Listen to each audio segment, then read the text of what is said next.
Right now, as you listen to this, your body is actually harboring this, well, it's basically a biological override switch, and it's capable of giving you literal superhuman strength. Yeah, it really is. It's that exact same evolutionary mechanism that, allows ordinary people in a total panic to lift burning cars off trapped victims. Right, or like carry immense weight out of a collapsing building. Yeah. But see, here is the terrifying paradox of that whole survival system. A passive-aggressive email from your boss, or a looming deadline, or even just a really bad traffic jam can flip that exact same biological switch. Oh, absolutely. And if you don't know how to consciously turn it off, that flood of survival chemicals will just quietly destroy you from the inside out. Which is wild. And that tension is, well, it's our entire mission for today's deep dive. For the learner out there who feels constantly bombarded by, high-pressure situations, we're going to explore a blueprint for staying completely calm when everything around you and inside you just goes completely wrong. And we are pulling from a really incredible set of lecture notes on mental management. These were originally delivered over 30 years ago by Peano Passi and then compiled by Chokchai. Yeah, and what makes this blueprint so rare, at least to me, is that it perfectly bridges two really distinct worlds. Like, it doesn't just offer these ancient Eastern philosophical tools for mental discipline. Right, it doesn't just leave it at the abstract. Exactly. It roots every single one of those concepts firmly in the hard, unforgiving science of the human nervous system, which I love. Because, philosophy of that biology is really just wishful thinking. Like telling someone who is actively experiencing a panic attack or, severe workplace stress to just think positive is completely useless. Oh, totally useless, because it ignores the chemical reality of what is actually happening in their bloodstream at that exact moment. Precisely. To actually tame the mind, we have to start by looking at the pure physiological machinery of chaos. We're operating a prehistoric nervous system in a modern, hyper-connected world. You might be sitting at a desk, but your cells genuinely think you are being hunted. It's a huge mismatch. So let's put that machinery under a microscope first. Imagine a major, undeniable stressor like, say, waking up and realizing your house is on fire. Okay, classic survival scenario. Right. You smell the smoke, you feel the intense heat, you see the flames. There's no conscious decision-making happening in that very first moment. You don't politely ask your body to get ready to move. No, not at all. It is an instantaneous, entirely subconscious chain reaction. The moment your sensory organs, so your eyes, your nose, your skin, detect that level of threat, they send high-speed nerve impulses straight to the brain. And specifically, they hit the hypothalamus. Right, exactly. They hit the hypothalamus. Which basically acts as the ultimate biological alarm trigger. That's a great way to put it. It receives that sensory data and, bam, immediately signals the pituitary gland. And then the pituitary gland secretes these hormones that race downward to your adrenal glands. And they're just screaming at the adrenal glands to flood your system with adrenaline. Adrenaline and noradrenaline, yeah. And all of this happens in just a fraction of a second, well before you have even formed a complete conscious thought about the fire. And the physical results of that chemical dump are just staggering. Your pupils violently dilate, so you can capture more light and see better in the smoke. Your heart rate skyrockets to pump oxygen out to your extremities. Your blood pressure just immediately spikes. And crucially, your liver begins rapidly breaking down stored glycogen, right? Which just floods your bloodstream with pure glucose. Yeah, you are suddenly running on high-octane instant energy. You literally cease to be a normal person, and you become this biological machine optimized entirely for immediate survival. Which explains those incredible stories of people performing miraculous feats of strength during a crisis. Exactly. Under normal, everyday conditions, a person might not be able to budge like a massive 80-pound water jar. But with adrenaline and glycogen completely saturating their muscle tissue, they can just pick it up and sprint right out of a burning building. But wait, I have to ask, if this biological override switch gives us instant energy and super strength to survive a deadly situation, that seems like a flawless evolutionary design. It does, yeah. It's highly effective. It is literally keeping us alive. So why would anyone need to manage or control a system that is doing exactly what it's supposed to do? Well, to answer that, we have to separate raw physical power from mental clarity. Sure. Because the subconscious autonomic nervous system, it's exceptional at providing the muscle. It delivers the fuel. Right, it gives you the energy. But it possesses absolutely zero intelligence or direction. Without the conscious mind actively steering that energy, which is a state governed by sati or mindfulness, The panic just operates completely blindly. Okay, so you have the strength to lift the massive water jar out of the flames. But without conscious clarity, without sati, you will end up sprinting out of your burning house, clutching a heavy, totally useless jar of water, instead of, grabbing your vital documents or your family heirlooms or even a person. Wow. Okay, so the subconscious gave you the energy to survive, but because you lacked conscious direction, you saved something utterly meaningless. Exactly. You survive the moment, but you ultimately feel the situation. The alarm is ringing, the body is fully activated, but nobody is actually steering the ship. That is a brilliant and honestly slightly terrifying image. And since we can't simply, reach inside and unplug our adrenal glands, the challenge becomes proving that our conscious mind actually possesses the strength to override that chemical flood. And interestingly enough, biology gives us a highly relatable, undeniable proof of concept for this exact battle. Yes. This is hands down the most surprising and profound biological analogy we uncovered in the sources. It really is. It's a scenario where the conscious mind has to fight the subconscious automatic system, and it is something every single human being has experienced. It is the physical battle of needing to use the restroom when the time and the place are just completely inappropriate. I know it sounds funny, but it serves as a perfect anatomical metaphor for mental management.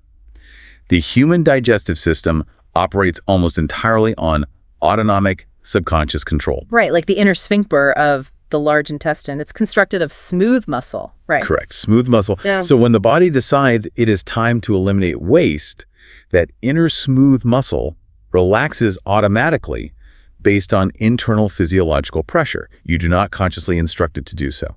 The subconscious nervous system just initiates the process on its own. It's basically pulling the fire alarm, demanding immediate action. Exactly. But let's say you are stuck in gridlock traffic, or you're standing at a podium delivering a really important presentation. Right. Your conscious mind recognizes that the external environment makes this biological demand completely impossible. Right. So a literal physical war begins inside your body. To stop the automatic process, you engage your conscious mind, your sati, to control the outer sphincter. Because unlike the inner muscle, the outer sphincter is made of striated muscle, which operates under your voluntary conscious command. Exactly. You physically clench. It is raw biology versus sheer will. I mean, the inner autonomic muscle is pushing violently, generating genuine physical pain, and, let's be honest, the sheer terror of public embarrassment. Oh, absolute terror. And the outer conscious muscle is holding the line, but it requires an immense, unwavering focus. If your conscious mind wavers for even a fraction of a second, If you lose your concentration, the automatic system overpowers the conscious one, and we all know how that ends. right, we often view mental discipline or mindfulness as this lofty, mystical state achieved only by, monks on a remote mountain. But this highly biological, slightly humorous reality proves that we already possess the internal hardware to win these battles. We absolutely do. We use our conscious mind to successfully override powerful, painful biological urges all the time. And the sheer euphoria of finally making it to a bathroom and letting the conscious mind relinquish control, it's profound. The notes even point out that it's no coincidence that the Thai word for the restroom is literally sukha, which translates to happiness or bliss. It's so true. That intense relief is the literal feeling of a biological crisis successfully navigated by conscious discipline. But if we scale that concept up, it reveals a massive vulnerability in our modern lives. Because if we are perfectly capable of holding back intense physical biology in a traffic jam, why do we feel so miserably at managing our emotional biology when we're stressed out? That's the million-dollar question. Yeah. And the answer is, when the pressure hits at work, the conscious mind completely fractures. Ancient Eastern philosophy conceptualizes this fracture as the monkey mind. A monkey mind. I love that analogy. It's very accurate. An untrained conscious mind is remarkably similar to a restless wild monkey. It is highly reactive. It's constantly jumping from thought to thought, easily startled. And just perpetually distracted by every new stimulus. Right. So when a major stressor hits and you don't have a system to contain that monkey, it runs rampant. And this manifests as a complete lack of focus, careless mistakes, and severe emotional volatility. So let's map that monkey mind directly onto modern workplace stress, because our bodies haven't evolved past the house fire response. They haven't.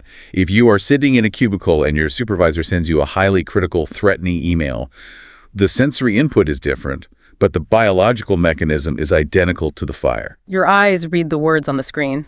The hypothalamus perceives a threat to your your livelihood, your status, your ability to provide. And boom, the pituitary gland fires, the adrenal glands pump out adrenaline, your pupils dilate to stare at the glowing monitor, your blood pressure spikes, and your liver just dumps glucose into your system. But there is no burning building to sprint out of. There is no heavy water jar to lift. You are just sitting completely still in like an ergonomic office chair.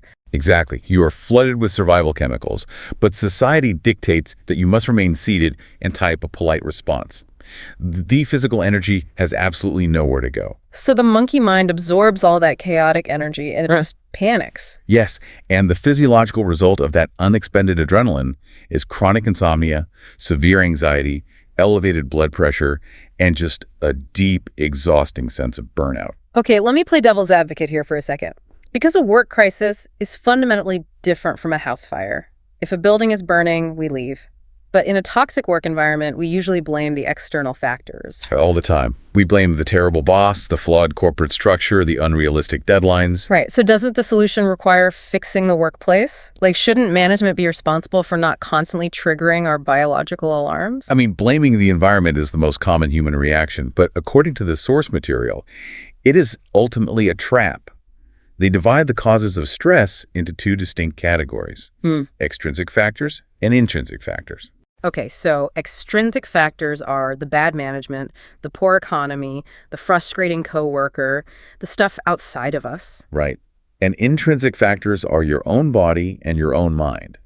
The harsh reality is that the vast majority of people waste their entire lives waiting for external factors to change. They wait for the boss to get fired. They wait for the system to magically fix itself. They wait for other people to behave better. But you have zero control over the extrinsic. It is an exhausting way to live because you are basically outsourcing your biological regulation to people who do not care about you. Wow. Outsourcing your biological regulation. That is powerful. The foundational secret to mental management is accepting that absolute lack of external control.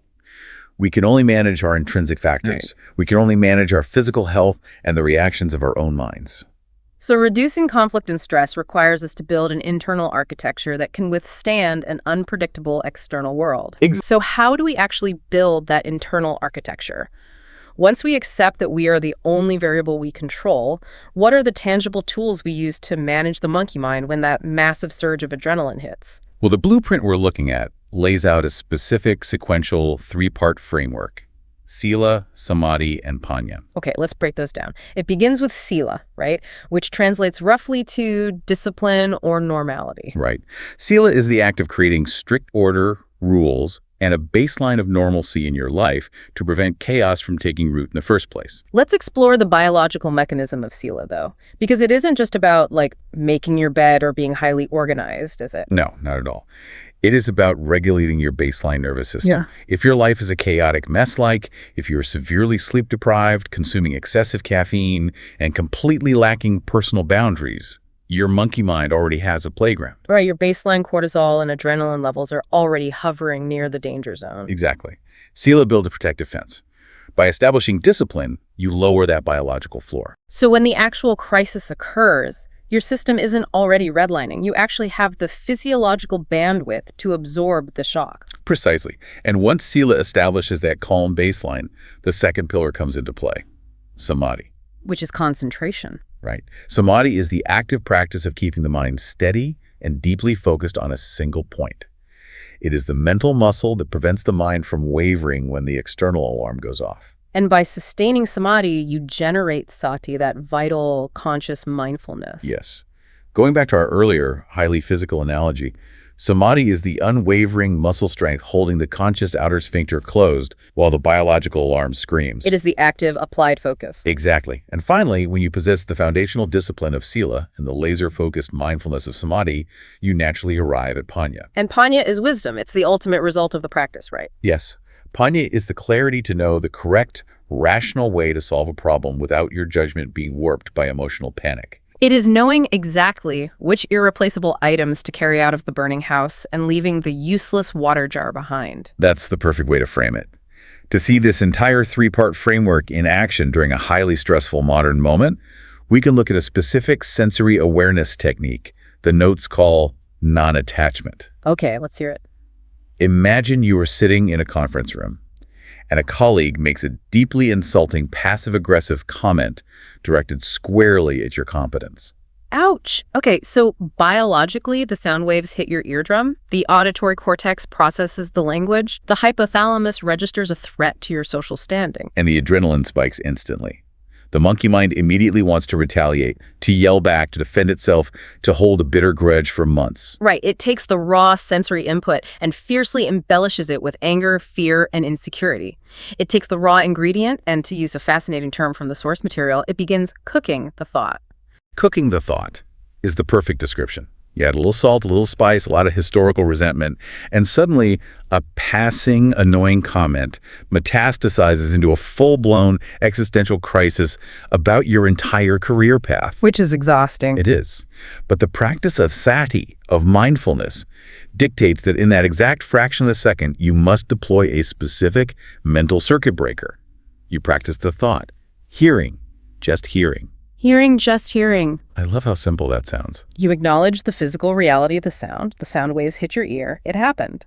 But you aggressively refuse to let the monkey mind take those ingredients into the kitchen. You refuse to cook it. Exactly. You observe the physical reality of the stimulus and you let it stop there. You know, that concept maps beautifully onto a famous philosophical analogy mentioned in these notes, the sound of one hand clapping. Let's break down the mechanics of that. Yeah, so the stimulus itself, the insulting comment from the coworker, is just a single hand moving through the air.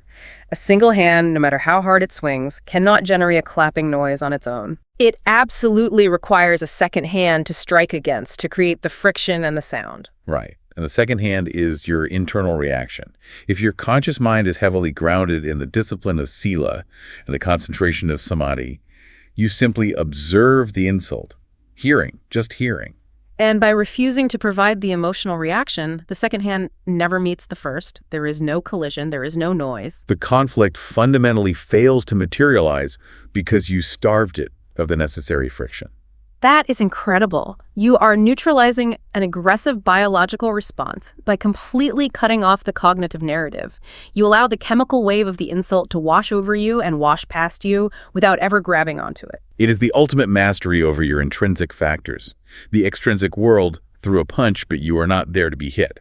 This all sounds incredibly powerful in theory, but I know the listener is likely wondering how to actually build this capability. I mean, we can't all just quit our demanding jobs, abandon our responsibilities, and retreat to a quiet forest monastery to meditate for a decade. Right. Nobody has time for that. So how do you train the brain to achieve this level of non-attachment in the real world? Well, the brilliance of this approach is that it requires no retreat and no monastery. The training must begin simply, coarsely, and right in the middle of your loud, messy, everyday life. You do not start by attempting deep, hours-long meditation. You start by what, washing the dishes? Exactly. You start by washing the dishes. When you stand at the sink to wash the dishes, your monkey mind will desperately try to think about the terrible email, the mortgage payment, or the argument you had 3 days ago. Because it hates being bored. Right. But you must use your conscious mind to simply observe the physical act. Feel the temperature of the water. Notice the weight of the plate. Listen to the sound of the sponge. That is samadhi in action. Yes. You are training the monkey to stay at the sink, bringing the focus back to the physical reality over and over again. And for a more structured daily practice, the blueprint details a remarkably simple 5-minute breathing exercise, right? It does. You sit comfortably and you set a timer for just 5 minutes. You inhale, you exhale, and you mentally count 1. You inhale, you exhale, you mentally count 2. You continue this simple rhythm. But inevitably, your monkey mind is going to wander. By breath 7, you're going to suddenly realize you are stressing out about your grocery list and you have completely lost track of the numbers. Oh, absolutely. And the immediate instinct when that happens is intense frustration. You judge yourself. You think, I'm terrible at this. I can't even count my own breaths. But judging yourself is really just another form of cooking the thought, isn't it? Exactly. The crucial mechanism of this exercise is what you do the very moment you realize you were distracted. You do not get angry. You simply observe that the mind wandered, and you gently, without a shred of judgment, start over at 1. So the act of starting over without judgment isn't a failure. It is actual exercise. It is literal reps for the brain. The friction of wanting to judge yourself and consciously choosing to just observe and reset, that is the mental push-up. But, out of all the biological functions we could focus on, why breathing? Why does almost every discipline utilize the breath as the anchor? Because breathing is a profound biological anomaly. It operates continuously as an automatic, subconscious function governed by the autonomic nervous system. You breathe while you are in a deep sleep. Right. You do not have to consciously remember to do it, just like your heartbeat or digestion. It just runs silently in the background. But it has one massive, unique advantage over your heartbeat or your digestion. At any given second, you can seamlessly step in and take manual, voluntary control of it. You can choose to hold your breath, accelerate it, or slow it down. Exactly. It bridges the autonomic and somatic nervous systems. Therefore, the breath serves as the literal physiological bridge between the subconscious automatic body and the conscious mind. By actively observing and counting the breath, we are reinforcing that neural bridge. We are training the conscious mind to interface directly with the automatic survival system, using oxygen as the medium. You are laying down the neural pathways of sati in a controlled environment. So when the actual fire happens, or when that toxic email arrives and the adrenaline dumps, the bridge is already built and reinforced. Your conscious mind knows exactly how to cross over and take the wheel from the panic. Exactly. So to bring all of these concepts together for you, you are at your core a biological machine. Evolution has hardwired you for survival, and when a stressor hits, your hypothalamus is going to flood your system with adrenaline. It's unavoidable. But you are not a helpless victim to that chemical dump. By understanding the chaotic, restless nature of the monkey mind, and by actively practicing sila, samadhi, and panya through everyday sensory awareness, whether it is washing the dishes or dedicating 5 minutes to counting your breath, you are building the physiological power to override the panic. You do not have to run out of the building carrying a heavy, useless jar of water. You learn to govern the intrinsic world because the extrinsic world will always remain beyond your control. And as we close out this deep dive, I want to leave you with one final striking concept from the notes that completely reframes our daily stressors. It is a thought that builds on everything we've discussed about managing the monkey mind. It's a really profound perspective shift. When we look at the intense stress of our modern lives, the desperate drive to succeed, the fear of failure, the bitter office politics, the blueprint suggests that true competition is ultimately an illusion. It forces us to zoom out and look at the actual reality of winning and losing. The text observes that, fundamentally, winners are simply deluded by gladness, and losers are simply deluded by sadness. Deluded by gladness and deluded by sadness. The victory and the defeat are both just temporary, cooked-up reactions in the brain. Right. The adrenaline of winning and the cortisol of losing are both just manufactured illusions masking the present moment. So, if the intense pressure of your daily life is nothing more than a temporary bodily reaction to an illusion, well, what would happen if, during your next high-pressure moment, when the alarms are blaring and the adrenaline is rushing, you chose to simply observe the game instead of playing it? Just seeing. You might realize that the alarm was never actually a threat to your survival at all. The strobe lights are flashing, the siren is screaming, but inside there is absolutely no panic, there is only the breath. Inhale, exhale, 1. Inhale, exhale, and we catch you on the next deep dive.